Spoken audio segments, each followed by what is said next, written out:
Well, big challenge ahead of us tomorrow night with a really, really talented team.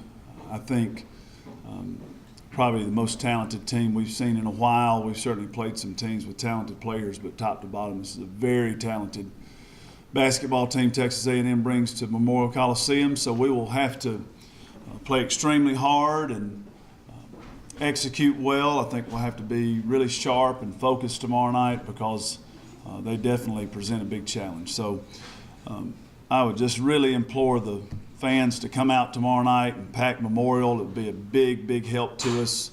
I think it's going to be a great, great game, and I think it'll be worth the effort to make it out to Memorial Coliseum for a great game against Texas A&M. Any updates on Asia Bishop?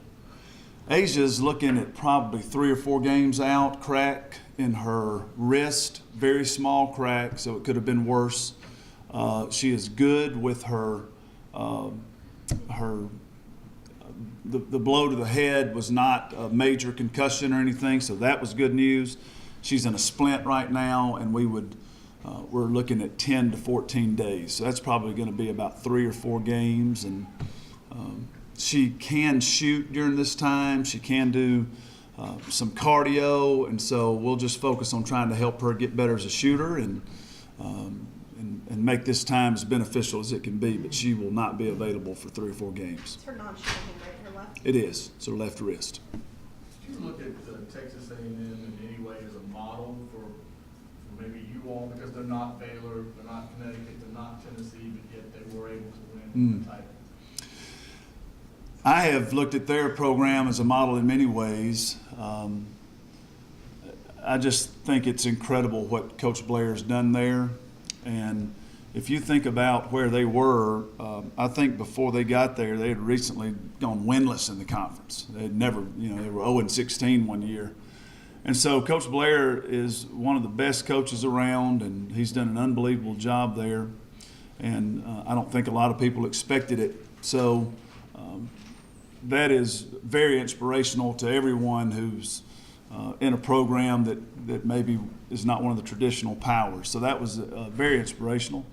And then when we were looking to go to pressure defense, I called out there, and Vic Schaefer, who's the coach at Mississippi State now, was running the defense at Texas A&M, and we watched how they played, and we were inspired by that 4 years ago. So I've looked at their program and admired it for many years, and I think we got a great athletics program as a whole in the Southeastern Conference, and it's definitely adding to the quality of women's basketball. So I have a lot of admiration and respect for Texas A&M women's basketball. Has the game become a little bit more special playing against this inspiration of what we've looked at? Well, I tell you what makes this game special is that they are such a great team, and we feel like we have a good team, and just the challenge to be able to play in this kind of game with the winner's going to come out in a really good spot. And it's still early in the season, and I just think it's a great, entertaining basketball game. So we're just really excited that our program's at a point to where we're in a game that people care about and that matter, and I think it'll be one of the best games in the country. So that's what's special about tomorrow night, the players that are going to get out there and see who can win. What challenge do they present? What makes them a great team? Well, they're really, really solid talent-wise, just from top to bottom. They have a lot of talent. They run a bunch of different things offensively, so that puts a real stress on you defensively. They can score in a lot of different ways. The best post tandem we will have seen this year since the Baylor game, and Bellick and Bone are really, really good post players, and their bench is strong in the posts when they come off the bench, and I just think that their overall talent and their ability to score and defend you, they're just one of the top teams in the country, and they will definitely challenge us tomorrow night. We'll have to play well to win. How much does that change your alignments because of them with your post players? Well, that's what's so great about us is I feel good about our matchups too. I think we have a great chance to win the game because our players are talented too. So, this is going to, I think, a game that's just going to come down to who's able to execute better and who's able to persevere and hang in and maybe get a break here or there. I think it's a very evenly matched game, and I feel like we have some great players that we're going to put on the floor too. So it won't change a lot what we do. We'll try to play as close to our identity as we can. That's what we try to do each and every time we take the floor, and it'll be exciting to see how we match up with Texas A&M tomorrow night. What about your post tandem? Can you talk about Samari and Denisha, kind of what they bring to you guys this season that maybe you haven't had in the past?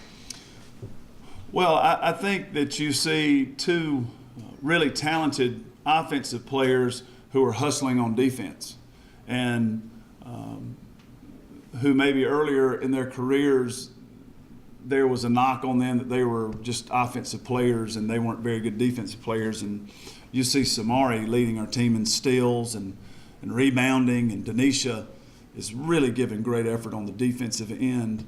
And so we're a little different as far as it's not as we're not forcing as many turnovers maybe in some games, but we're able to block shots at a higher level than we've ever been able to in the last 3 or 4 years. We definitely can control the backboards when we assert ourselves. I was so proud of them on Sunday for really asserting themselves on the backboard.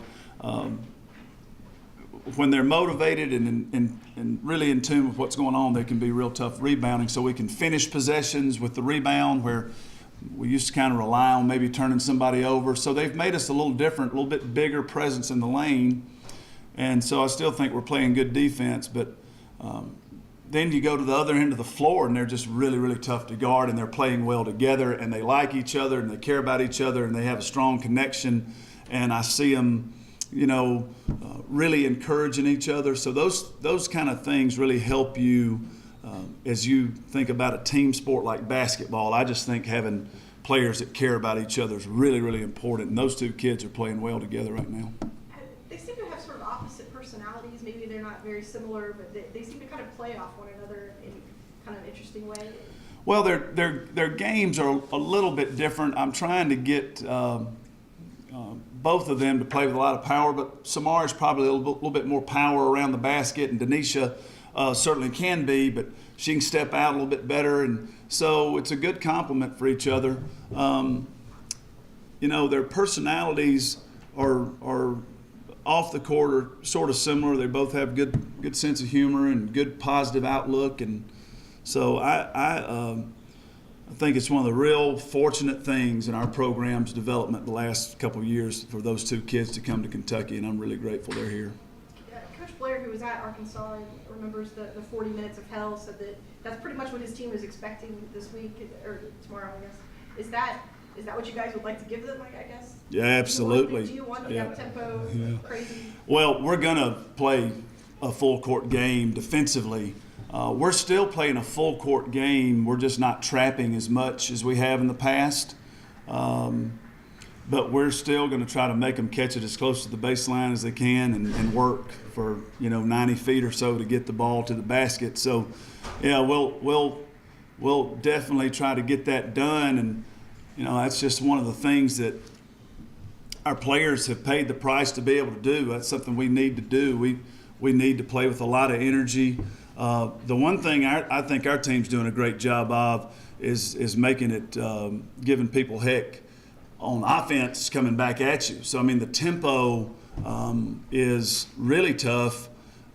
If you make a basket, you got to be ready to run back the other end, because Jennifer O'Neal is like, she is really doing what I want her to do. It's like she is shot out of a gun right now, and there's a bullet going down the court, and that's what we need. And then you have to have post players that will run to the rim, and we have that right now. So I think that it might be a little bit different, but I still think it's a 40-minute game, and I still think it's 40 minutes of pressure. And while we may not be trapping and rotating all over the floor, we definitely want it to be a full-court game Thursday night. Is Janae Thompson giving you what you want in practice now, or did you send a message clearly, or what are you getting from her?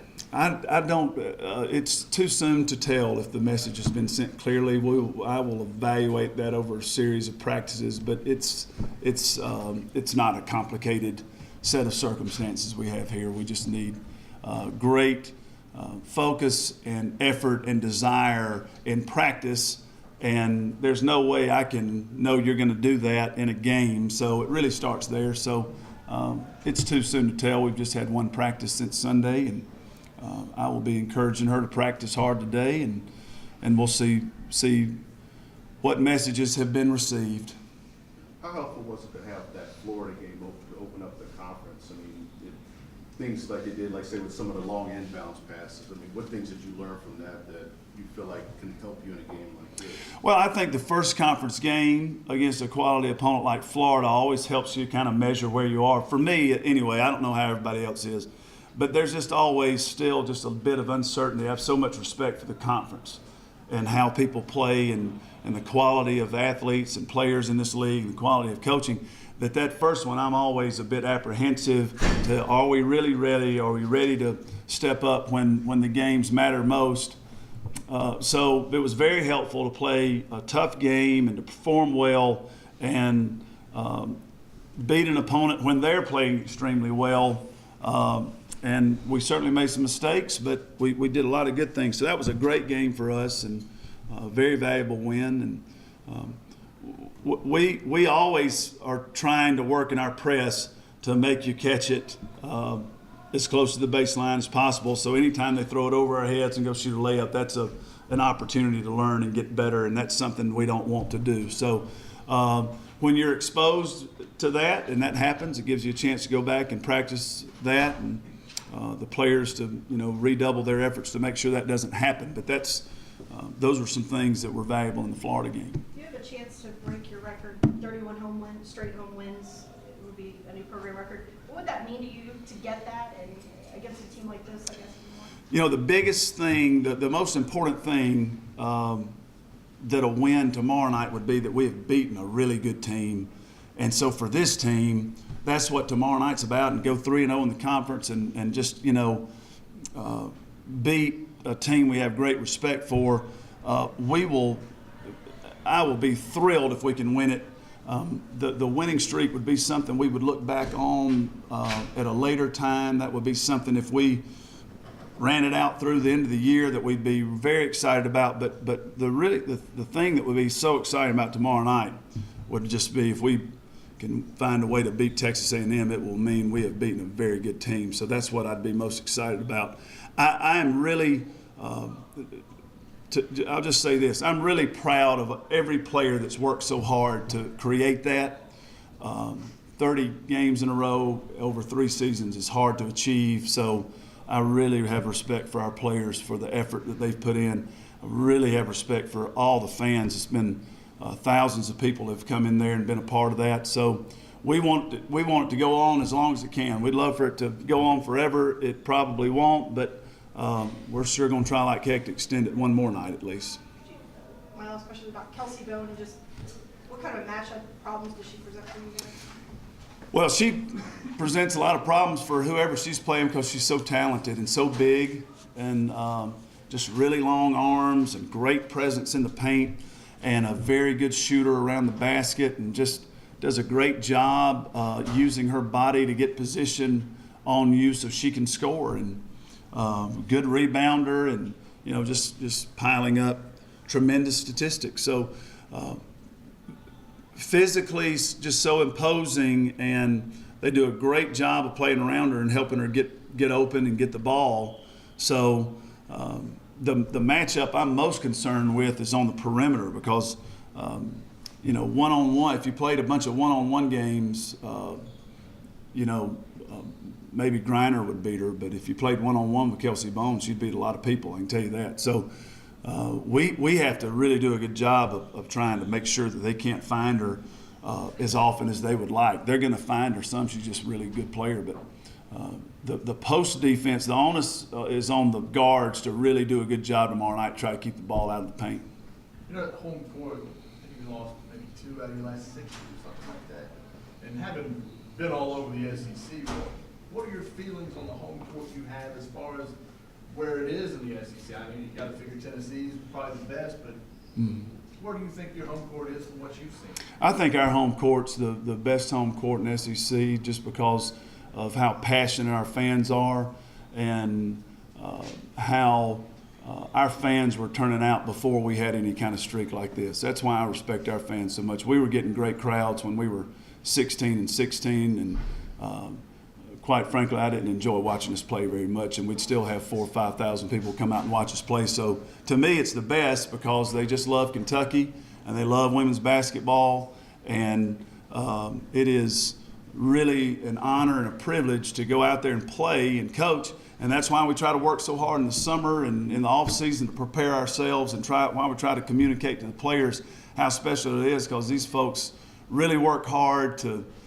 spend the money to come and the time and the effort to come. And so we just try to honor them with a great effort every time out. So I think we have the best home court in the SEC, and we might have some argument with that, but that's my opinion. And I'm really, really appreciative of everybody that makes it such a great place to play. Anything else? Thank you. Thanks a lot.